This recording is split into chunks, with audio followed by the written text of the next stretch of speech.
Connected. Hello, welcome to Iron Arrows. This is a great day.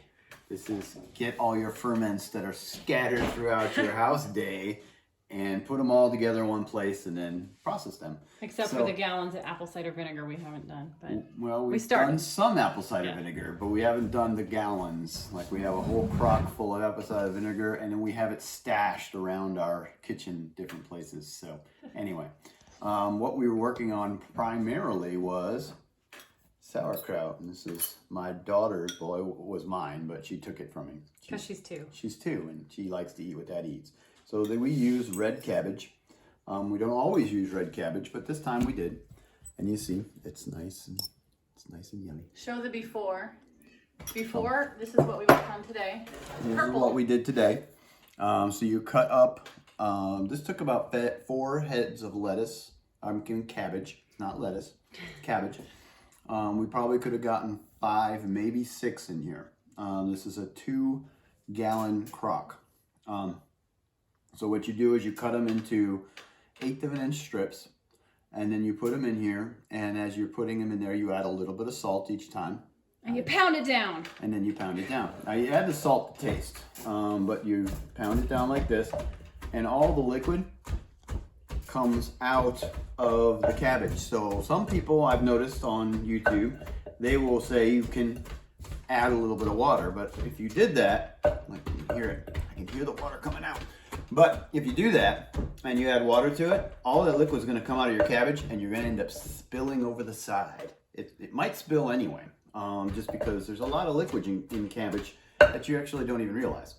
So you just kind of beat it down until the liquid comes out, and then you get lovely cabbage. That was 2 or 3 weeks, maybe we let it sit. Yep, and it's really, really good. So you can see the difference in color. So that's what it started off like, and now that's what it looks like now.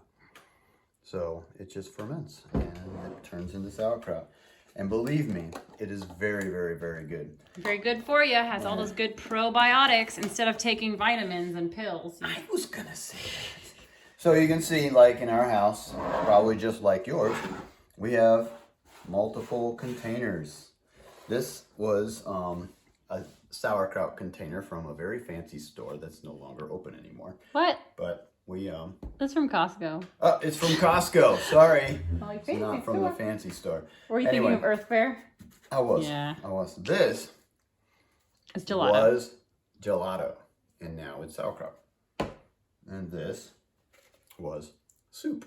Well, the lid was. The lid was, and now it's sauerkraut. So we just added them into whatever container we could find, and I kind of started this project without consulting my wife, and so she was scrambling around looking for containers, but it's about time we did it. And then we realized, hey, we still have 4 more heads of cabbage, so why don't we cut that up and go for it? So we did, and so I'm just going to be sitting here for a little while, pounding down on some of this stuff. Because you want the liquid to go above the cabbage. Yeah, you want the liquid to come above the cabbage. My daughter was helping me, my 2-year-old. She actually did a pretty good job. She's very consistent. She loves to help. Yeah, I'm going to show you the weights. Here come the weights. Here come the weights. So I rinsed them off with chlorinated water. we're not going to use them yet. We're not going to use them until we rinse them off with our Berkey water. So you might want to use like well water or Berkey water or some kind of purified water that's doesn't have chlorine, because chlorine will kill the fermentation process. And so they go together like this, and they sit in there like that.